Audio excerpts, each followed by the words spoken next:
Minorities, और वो भी एक मुसलमान नहीं है। माइनॉरिटीज में यू नो सारे माइनॉरिटीज क्या उनको मिलता है, 200 करोड़, 400 करोड़, 500 करोड़ सालाना, क्या होने वाला उनका? माइनॉरिटीज का मोदी जी कहते हैं बेटी बचाओ बेटी पढ़ाओ, एक हाथ में लैपटॉप देंगे, एक हाथ में कुरान देंगे। एजुकेशन के लिए जो कुछ बजट था हायर एजुकेशन के लिए वो उन्होंने बंद कर दिया। लास्ट टाइम की माइनॉरिटी मिनिस्टर ने उसको बंद कर दिया, इसलिए वो हार गई। तो इसलिए मेरा ये कहना है, क्या माइनॉरिटीज इंसान नहीं है? आप बाहर के माइनॉरिटीज के लिए कॉल आ रहे हैं, यहां के माइनॉरिटीज की कोई फिक्र ही नहीं है।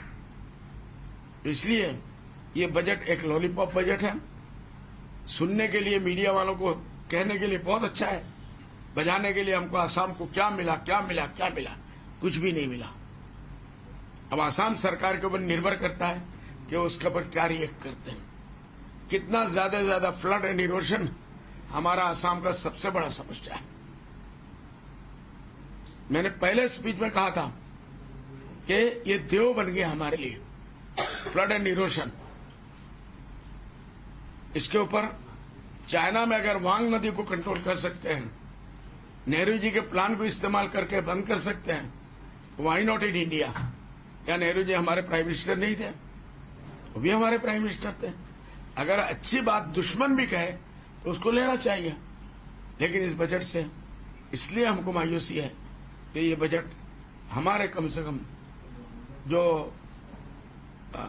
निर्भर, जो हमारा मापकाठी है, हमारे तराजू पे पल्ले में नहीं उतर रहा है, हमारे हलक से नहीं उतर रहा है। हम इससे बहुत अच्छे बजट की उम्मीद करते थे, हम आसाम के लिए खासकर। उसके बाद देखिए, मोदी जी कहते हैं कि हर चीज अपना बनाओ, make in India, made in India. तो make in India, made in India कैसे चलेगा? आप चाइना से हर रॉ मटेरियल बाहर से मंगा रहे हैं या असेंबल कर रहे हैं, ये मेक इन इंडिया नहीं है, और उसको एक्सपोर्ट कर रहे हैं। बाहर की सारी चीजें एक्सपोर्ट हो रही है, हमारे यहां से क्या आप एक्सपोर्ट कर रहे हैं, इसके बारे में कोई उल्लेख नहीं है। क्या क्या तो लोगों का जो है कैसे होगा, नौजवानों के बेरोजगारी को क्या कैसे दूर करेंगे? 112 करोड़ के मुल्क में आप 80 करोड़ को, या क्या नाम है, कितने लोगों को कह रहे जॉब देंगे। आज तक मोदी जी ने जो वादे किए थे, क्या वो वादे पूरे हुए? नहीं हुआ।